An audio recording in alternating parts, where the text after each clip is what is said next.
아침의 달달한 쉼표 김하나의 생생라디오.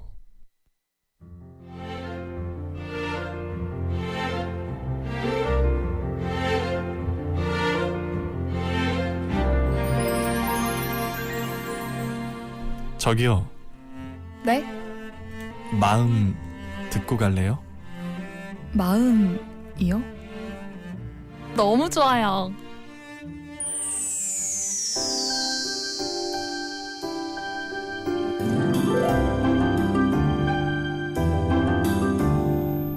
이고은 박사의 마음 라디오. 여러분의 마음은 요즘 어때요? 잘 지내고 있나요? 가장 잘한다고 생각했지만 가장 몰랐던 마음들 언제쯤 잘 이해할 수 있을까요? 내가 보고 듣고 느끼고 행동하는 모든 것이 담긴 그 소중한 마음 읽어드립니다. 부산대학교 심리학과의 이고은 박사와 함께합니다. 어서 오세요. 안녕하세요. 네, 자 토요일 우리 박사님과 마음 얘기 나눠보는데 오늘은 어떤 얘기 할까요? 네, 2개 이상의 사물을 견주어서 서로 간의 유사점과 혹은 차이점을 찾는 것을 비교한다라고 하죠. 네. 우리는 수시로 비교를 합니다. 내가 건강한지 네. 행복하게 살고 있는지 부자인지 아닌지 비교를 통해서 깨닫게 되는 것이 굉장히 많은데요. 자신의 생각이 적절한지 알거나 능력 수준을 알아보기 위해서도 남들과 비교를 하는 건 당연한 거예요. 네. 그래서 비교는 반드시 필요한 생각과 행동이다. 이렇게 말씀드릴 수 있는데요. 진짜 물건 하나를 사도 많이 비교를 네. 해보잖아요. 예. 이렇게 비교를 하는 현상은 자신을 정확하게 알고자 하는 인간의 동기에서 일단 비롯된 사고방식입니다. 이 심리학에서는 사회 비교 현상이라고 하는 게 있는데요. 네. 객관적인 기준이 있는 경우에는 지표를 통해서 자신을 파악하면 됩니다. 뭐 내가 한 키가 뭐 얼마다, 몸무게가 얼마다 하면 되지만 네. 주관적인 속성의 경우에는 객관적인 잣대가 없기 때문에 사회 비교가 중요한 역할을 하는데요. 오늘은 이 사회 비교가 우리의 마음과 어떤 연관이 있고 또 행복과는 또 어떤 관계가 있는지 이런 이야기를 해드리려고 합니다. 비교를 통해서 알게 되는 게 많죠. 뭐 내가 얼마나 잘 살고 있는지 끊임없이 다른 사람과 비교하면서 생각해보는 것 같은데 이 사회 비교의 특성에 대해서 설명을 해주신다면요. 네, 사회 비교는 말 그대로 주변 사람들 그리고 그 사회에서 보여주는 어떤 현상과 비교를 한다는 뜻인데요. 그 방향성이 2종류가 있습니다. 아마 예상하실 텐데요. 먼저는 나보다 뛰어나고 더 나은 사람들과 비교를 하는 방법인데 이걸 상향 비교라고 합니다. 네. 방향이 윗방향이니까 상향이겠죠. 네. 그리고 반대로 나보다는 더 부족하다고 판단되는 사람들과의 비교도 필요하니까 하는데요. 이건 하향 비교가 되는 거죠. 네. 이 사회 비교에 있어서 비교 방향과 행복의 관계에 대해서는 비교적 명확한 견해가 있어요. 예상하시겠지만 일반적으로 상향 비교는 열등감, 질투, 불안 이런 걸 초래하게 되죠. 나보다 뛰어난 사람들과 비교를 하게 되면 내가 초라하고 부족한 사람이라는 생각을 자연스럽게 하게 됩니다. 네. 그런 생각을 많이 하면 할수록 불행한 느낌을 받게 되는 거예요. 그런데 반대로 하향 비교는 살짝 만족스러워요. 다른 사람들은 실패하는 일을 나는 해내는 것처럼 보이고 저 사람보다는 내가 건강한 것 같고 그리고 저 사람의 가정보다는 내 가정이 좀 나은 것 같고 이런 판단들이 가능해지잖아요. 네. 그렇다 보니까 하향 비교는 행복에 긍정적인 영향을 준다고 알려져 있습니다. 네. 물론 나보다 나은 사람들과 비교하는 상향 비교도 자신을 좀 향상시키고 네 그런 어떤 동기에서 비롯되면 멀리 봤을 때는 긍정적인 영향을 주는 거거든요. 동기부여가 되니까. 그럼요. 예, 나도 좀 더 노력해야지 이런 마음을 갖게 되죠. 네. 우리는 나를 발전시키기 위해서 롤 모델을 정해두고 수시로 상향 비교를 하거든요. 예, 진짜 훌륭한 사람들은 그런 비교를 끊임없이 아마 할 거예요. 네. 배우고 발전한다는 의미로 상향 비교는 중요하고요. 지금 순간의 행복을 위해서는 하향 비교도 중요하다 이렇게 말씀드릴 수 있습니다. 잘 해야 되겠네요, 비교를. 그럼요. 그야말로. 자, 어떻게 하면 잘하게 될 수 있을지 음악 듣고 다시 얘기 나눠요.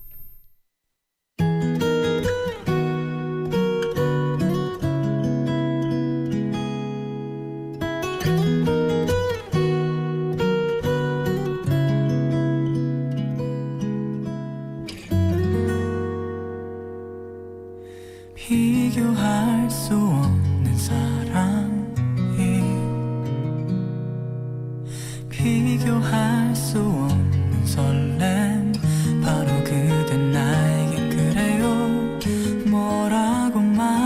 하려 해도 바라보다가 건넨 평범한 인사 믿을 수 없이 날 바뀌게 한 아직은 나만의 비밀 그대라는 한 사람 그대는 너무 달라요 내가 본 어느 눈빛보다 날 기대하게 해 네, 생생라디오 토요일 마음 얘기 나눠보는 시간입니다. 오늘은 비교의 심리에 대해서 얘기 나누고 있는데 우리가 상향 비교, 하향 비교, 상향 비교가 나를 좀 발전시키는데 아주 중요한 게 좀 도움이 된다 이 얘기 해주셨어요. 근데 하향 비교도 필요하지 않나요? 상황에 따라서 좀 다르게 적용되는 것 같은데. 네, 두 가지 다 필요합니다. 사안에 따라서 상향 비교를 해야 할 때도 있고 그리고 하향 비교가 좀 필요할 때도 있는 거죠. 비교는 내 상태나 수준이 어느 정도 되는가를 판단해 볼 수 있는 방법이기도 하고요. 나와 비슷한 문제에 처한 사람들의 생각이나 내 상황과 비슷한 사람들이 어떻게 행동하고 있는지 알고자 하는 마음에서도 비롯되는 생각과 방법이기도 해요. 네. 내가 궁금해하는 무엇인가에 대한 타인의 생각을 알고자 하는 마음이기도 한 거고요. 이 사회 비교의 목적은 자신에 대한 확인의 필요성을 이해하면 좋을 것 같은데요. 다만 이 객관적인 지표가 있음에도 불구하고 지나친 남과의 비교는 불행을 초래할 수 있습니다. 예를 들면 우리가 자주 하는 그런 어떤 행동인데 아이가 수학 시험 90점을 받았다. 네. 되게 잘했잖아요. 네. 객관적 지표로는 잘한 점수인데 옆에 친구보다 낮은 점수면 못했다고 평가를 해버린다거나 하면 아이에게 자신감을 떨어뜨리는 비교가 되는 겁니다. 네. 우리나라 성인 남녀 약 3만 4천 명이네요. 예, 3만 4천 명을 대상으로 조사한 결과를 보게 되면 나이가 들수록 다른 사람과 비교를 잘 안 하려고 한대요. 가장 비교를 많이 하는 연령대는 10대와 20대. 이때는 사회에 쌓여 있는 나를 네. 비교하게 되잖아요. 그래서 다른 사람을 흉내내고 싶어 하고 그리고 다른 사람보다 내가 잘하는지 끊임없이 비교하는 때라서 그런 것 같고요. 이 지수가 차츰 떨어져서 60대 이상이 되게 되면 남과의 비교를 거의 하지 않는다는 결과가 나왔습니다. 네. 아무래도 사회 비교는 아까 말씀드린 것처럼 주 목적이 자신에 대한 불확실성을 해소하기 위한 것이기 때문에 자신에 대한 어떤 불확실성이 높은 젊은 사람들이 사회 비교를 끊임없이 하고 있고 60대 이상이 되면 이런 어떤 비교의 필요성이 좀 없어지는구나로 좀 해석이 되는 거죠. 대충은 가늠이 되는데 네. 비교를 하지 않는. 근데 특별한 이유가 또 있을까요? 네, 있을 수 있습니다.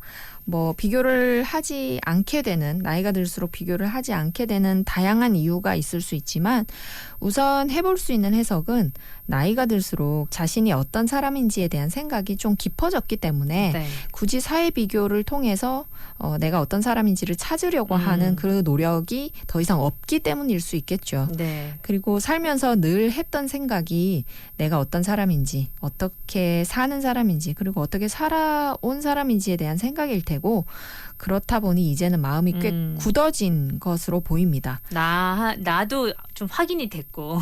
네, 맞아요. 일이 살다 끝나겠지 이런 생각을 그냥 포기하듯이 해버리시죠.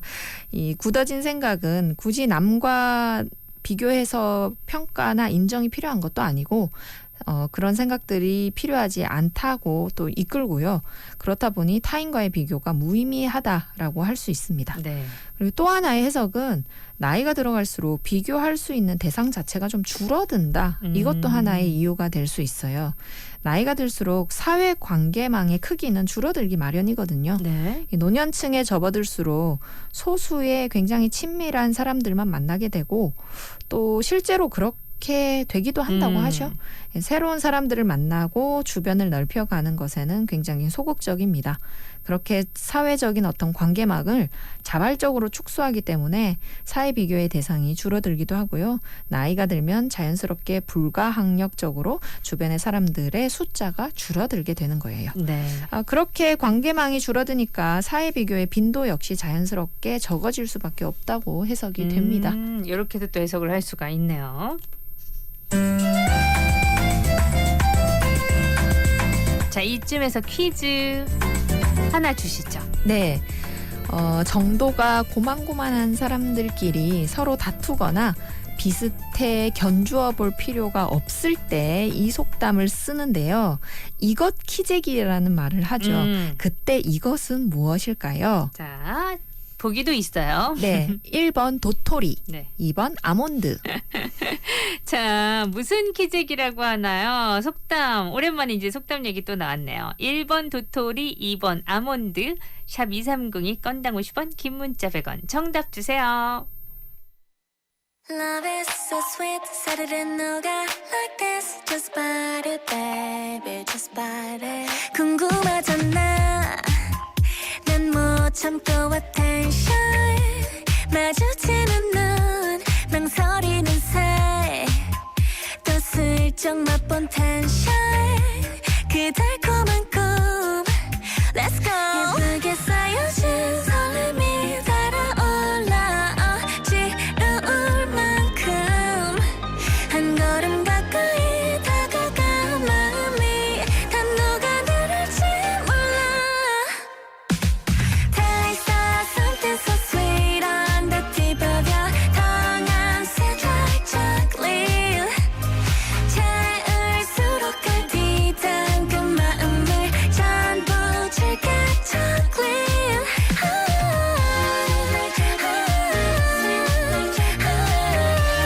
Sweet like chocolate. 네. 오늘 또 비교의 심리에 대해서 우리 얘기 나눠보고 있는데 문제 냈습니다. 서로 비슷한 것 같은데 거기서 또 네가 맞니 내가 맞니 예, 이럴 때 쓰는 속담이죠. 요거 키재기. 요것은 뭡니까? 네, 도토리 키재기라고 하죠. 네. 1번 도토리가 정답입니다. 네. 키 재봤자 도토리다.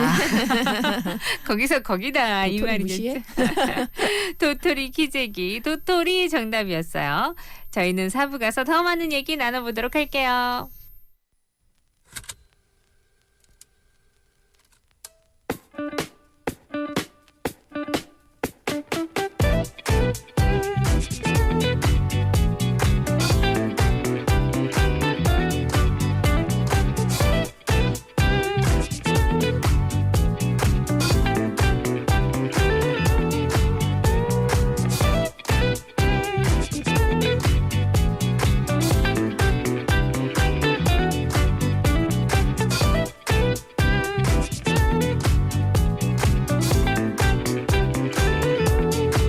I want to stay, but I need to go.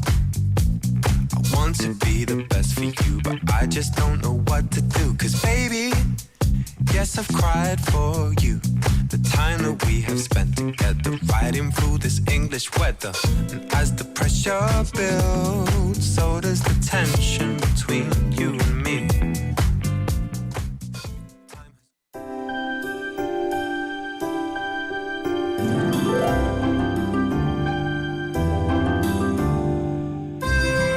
이고은 박사의 마음 라디오 함께하고 있습니다.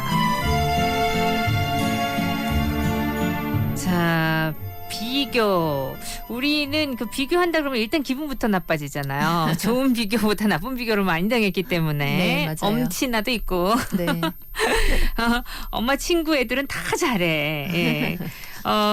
그런데 이 비교를 잘하면 내 삶에 더 도움이 되기도 하겠구나. 오늘 얘기 들으면서 그 생각도 좀 그렇습니다. 하게 네. 됐거든요. 지혜로운 비교가 필요하겠죠. 사회 비교는 그 역할을 제대로 한다면 사회와의 소통 방법과도 같습니다. 오, 비교가 소통이다. 네, 내가 얼마나 더 노력을 해야 하고 혹은 어느 부분에 있어서는 잘하고 있는지를 알 수 있는 현명한 지표가 돼주는 거거든요. 네. 혼자 잘났다라고 생각을 할 게 아니라 주변은 어떤지, 나와 비슷한 연배의 사람들은 어떤 생각을 하는지, 그리고 다른 연배의 사람들은 또 어떤 생각을 하기 때문에 차이가 있는지를 끊임없이 우리는 비교하면서 생각을 해야 된다는 거예요. 네. 아까 말씀드린 90점의 점수가 옆에 친구가 100점인데 나는 90점이라서 못한 것이라 느낀다면 비합리적인 상향 비교에 불과하다, 이렇게 말씀드릴 수 있습니다. 네. 한 반에 90점 이상이 1명 내지 2명이라면 나는 꽤 잘한다고 할 수 있고, 그리고 칭찬받아 마땅한 거고요. 네. 한 반에 90점 이상이 너무 많다면 이건 높은 점수라고 할 수 없으니 더 분발해야 되겠다라고 할 수 있는 거죠. 그래서 이런 기능이 비교의 진정한 역할이자 존재의 이유라고 할 수 있습니다.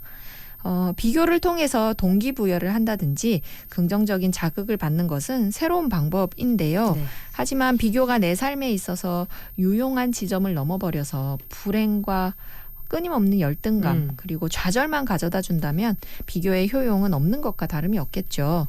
남과 비교는 하긴 하는데 선을 잘 그을 필요는 있어요. 이게 진짜 현명함이 필요한 것 같아요. 네, 비교를 통한 효용만 얻어서 내 삶의 발전으로 이용을 하시고 다른 어떤 과장된 마음이랄까요? 이런 것들은 좀 갖지 않는 것이 필요해 보입니다. 과장된 마음이면은 어떤 것들일까요? 누군가의 삶이 나보다 훨씬 더 나아 보인다고 한들 이건 나나 그 사람의 삶에 대해 매우 제한적인 정보를 비교하는 것뿐이잖아요. 어쩌면 비교에 의해서 마음에 문제가 되는 건 비교하는 것 자체보다도 겉모습으로 보이는 단편적인 정보를 인생 전체로 지나치게 일반화하는 것일 수도 있습니다. 이것이 과장된 마음인 거죠. 그렇죠. 그러니까 SNS를 보면 다 나보다 너무 훌륭하고 다 잘 사는 것 같고 네, 부럽더라고요. 네. 사실 그래서 저희가 SNS를 처음에 난 안 하는 게 낫겠다라고 생각한 게 제일 처음 마음 먹었을 때가 이것 때문이었는데 네. 분명히 그 친구를 내가 잘 알고 네. 이런 화려함보다 뒤에 어려움이 있다는 것도 알면서도 불구하고 뻔히 아는데도 거기에 비춰진 모습 보면서 부러워하고 있는 게 웃긴 거예요. 네, 저는 오히려 부러움이 느껴지고 너무 열등감이 느껴지는 어떤 그런 모습만 보이는 계정들은 아예 팔로우를 하지 않고 제가 얻을 수 있는 어떤 정보들이 있는 네네. 경우들이 있잖아요. 네. 이런 경우거나 아니면 아예 정말 누군지 모르는 이런 계정들을 그냥 보는 것, 이 정도만 활용을 해야 되겠다 싶더라고요. 그러니까 이제 요 SNS를 활용할 때도 내가 어느 정도의 어떤 마음인가를 보고 잘 현명하게 좀 해야 되겠다는 생각이 맞아요. 드네요. 그 SNS에 잠식되지 않는 것이 이제 지혜를 발휘하는 거겠죠. 그 나는 어떤 부분에서는 잘하고 또 어떤 부분에서는 열등할 수 있는데 열등한 비교를 통해서 인생 전체가 불행한 것처럼 과장되게 생각한 것은 잘못된 겁니다. 네. 그렇겠죠. 예. 자신보다 여러 가지 면에 있어 더 잘난 사람들은 당연히 많죠. 예. 이건 말할 것도 없는 것 같아요. 네. 그럼에도 불구하고 비교를 통해서 늘 불행하다는 건 세상에 나보다 더 유능하고 훌륭한 사람들이 많다는 것을 받아들이기 힘들어하는 마음 때문이거든요. 원래 많다라고 생각을 하면 그게 힘들지 않을 텐데 네. 너무 세상에 똑똑한 사람이 많네. 이것이 힘들다는 것은 내가 더 똑똑하고 싶다라는 뜻이에요. 그래서 이 마음을 한번 보자는 겁니다. 그쵸. 네. 맞아. 나는 누구에게 혹은 무엇에 인정이 받고 싶어서 자꾸 비교를 하면서 불행을 자초하고 있는지 한번 보자는 건데요. 어쩌면 내가 비교하는 그 특정 인물보다 내가 누군가에게 인정받고 싶어서 그런 과장된 마음을 자꾸 두드리는지도 모르겠다는 거예요. 네. 네, 스스로 불행을 자처하려 하지 마시고요. 행복을 느끼는 곳이 어디인지 자신의 마음을 한번 살펴보시길 부탁드리겠습니다. 네. 요즘은 진짜 이렇게 전 SNS는 별로 안 하니까 동영상 이렇게 보면 너무 제 나이 또래인데도 멋있게 사시는 분이나 제가 지향하는 삶을 사는 가치를 가지고 네. 얘기하는 분들을 보면 진짜 멋있는 거예요. 멋있어요. 맞아요. 그 멋있음이 인정이 되는 거예요. 너무 멋지다. 네. 그래서 그 부분은 참 좋더라고요. 근데 아이들에게 지금 우리의 비교가 많이 문제가 되는 건 아이들이 어떤 현명한 비교를 해야 되는가에 대한 교육은 많이 안 시키고 맞아요. 비교만 하다 보니까 그런 거 아닌가 다시 네. 한번 생각하게 되네요. 내 주변에는 어떤 물건을 사고 어디로 여행 가고 이런 걸 보게 되면 그러지 못하는 내 삶은 초라해 보이고 네네. 그렇게 되기 때문에 현실이 어떠한지를 살펴보는 것도 너무 중요하고 그걸 나는 이런 부분에서 왜 열등감을 너무 심하게 느낄까라는 네. 생각을 한번 해보면 좋을 것 같아요. 그래요. 또 10대, 20대가 훨씬 비교를 많이 한다고 하니까 네. 그 아이들에게 어떤 비교를 해야 되는지 가르쳐 주는 것도 우리 부모의 몫이 아닐까 하는 생각 잠깐 해봤습니다.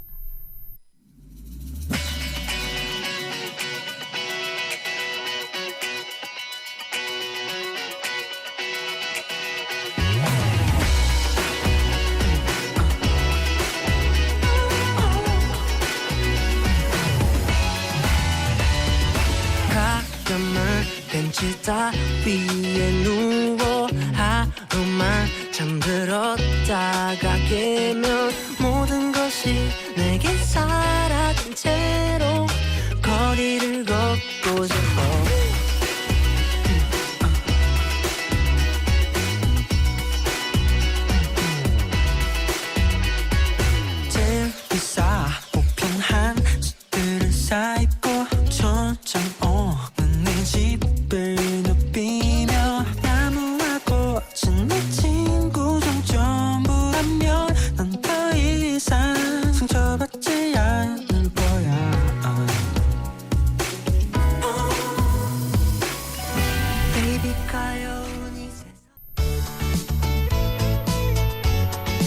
코너 속의 코너. 오늘은 또 어떤 얘기 할까요? 네. 오늘은 제가 아끼는 영화를 말씀드리려고 하는데요. 네. 많이들 아시는 영화 인턴입니다. 앤 해서웨이가 나오잖아요. 네. 슐스라는 30대 후반의 여성이 나오는데 창업 1년 만에 직원 220명의 성공 신화를 이룬 여성이잖아요. 네. 근데 여기에 주인공이 70세의 벤. 되게 멋있죠. 로버트 드니로. 네. 이 배우분이 나오는데요. 이 회사에 인턴으로 채용되면서 본격적인 이야기가 시작됩니다. 근데 저는 이 영화를 보면서 유쾌하기도 하고 재밌는 얘기 그리고 우리 삶에 있을 수 있는 얘기들이라서 좋았는데 네. 이 영화가 보는 내내 좀 마음이 아프더라고요. 이 평생 동안 유능하게 일했던 사람이 은퇴 이후에 젊은 사람들이 있는 회사로 가게 되는 거잖아요. 네. 이때 사실은 정말 유능한 사람이 나이가 많아지고 시대가 변했기 때문에 그 회사가 없어졌고 그리고 그런 일이 필요 없어졌고 네. 그래서 무능하다는 오해를 받으면서 남은 삶을 버티고 있다는 그 마음이 너무 아프게 와닿았습니다. 네. 그래서 이 영화를 보면서요, 세대가 섞이고 그다음에 이 인턴으로서의 지혜를 발휘해주는 이 나이 많은 사람이 감탄스럽기도 했지만 유능함이라는 게 무엇인지 다시 한번 생각해 보게 되는 영화라는 그런 의미가 있었고요. 그리고 우리는 어떤 비교로 사람을 판단해야 하는지에 대해서도 생각을 해보게 됐습니다. 그 은퇴 직후에 무너진 마음으로 이 일상을 살고 있는 많은 분들이 떠올라서 인상적인 영화였다 이렇게 말씀드리고 싶어요. 아, 진짜 멋있는 영화였는데 그쵸. 근데 참 환타지일 수도 있겠다라는 생각이 들었어요. 그럼요. 네. 예. 그 전화번호부와 주소록을 관리하는 회사였잖아요. 네. 근데 그게 지금 필요 없죠. 없는 네. 기술이고 회사이기 때문에 그때 굉장히 유능했지만 네. 나이가 들고 시대가 변하니 뭐랄까요. 좀 세상에 쓸모없는 사람이 됐다. 되는 것처럼. 그런 마음을 느끼는 그 순간들이 굉장히 좀 마음이 아팠고 네. 그렇게 보면 우리는 무엇을 유능하다라고 해야 되는 건지 네. 무능함을 너무 좀 비하하고 있는 건 아닌지 이런 생각들도 좀 해봤습니다. 네. 사실 인턴 영어 공부하기 좋은 영화라고 그래서 다시 봤거든요. 그래서 그거 진짜 몇 번을 봐야 되잖아요. 맞아요. 몇십 번을 네. 되돌려 봐야 됩니다. 몇십 번을 보다가 안 되겠구나. 나의 무능함을 깨달았던 영화이기도 해요. 와, 진짜 힘드네. 네, 생각했죠. 앤 해서웨이 배우의 발음을 저도 좋아하거든요. 멋있죠. 예, 앤 해서웨이 발음이 로버트 좀 드니로 좋아요. 발음도 좋고. 예, 예. 네. 그 앤 해서웨이가 악마는 프라다를 입는다. 네, 그 네. 영화에서도 배울 게 많은 네. 영화 대사들이 많잖아요. 네. 그 발음이 좋아서 그런 게 있지만 그걸로 입을 틀려면 눈 뜨면 보고 눈 감을 때까지 틀어놓고 이게 필요하다고 합니다, 여러분. 네. 아, 보시면 그 유능함 나이가 들어가고 그 나이를 잘 먹고 성숙했을 때 지금의 나를 인정하는 그 모습들이 되게 멋있었어요. 네, 예. 그렇습니다. 자, 인턴 영어 공부하시기에는 봐도 저 같은 경우는 잘 안 들던데. 그래도 좋은 영화로 나오니까. 네, 좋은 영화예요. 예. 그냥 보기도 좋은 영화고요. 영어 공부하기도 좋은 영화로 계속 나오더라고요. 예, 또 한번 봐야 되겠다. 안 들리니까 속상하던데. 자, 오늘 인턴 영화까지 소개해드렸습니다. 선생님 고맙습니다. 네, 고맙습니다. 함께했던 생생라디오 여기서 인사드릴게요. 저는 또 일요일 여러분 찾아뵐게요. 끝곡은 Come Back to Me RM의 곡 준비했습니다. 이 곡 들으면서 오늘은 저랑 이별할까요?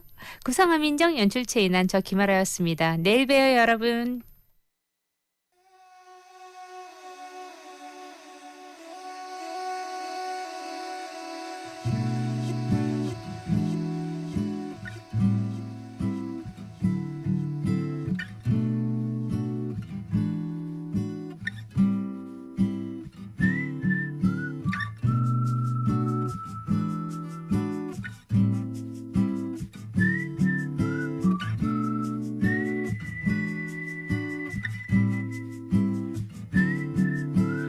I told you I'm finding night staying good.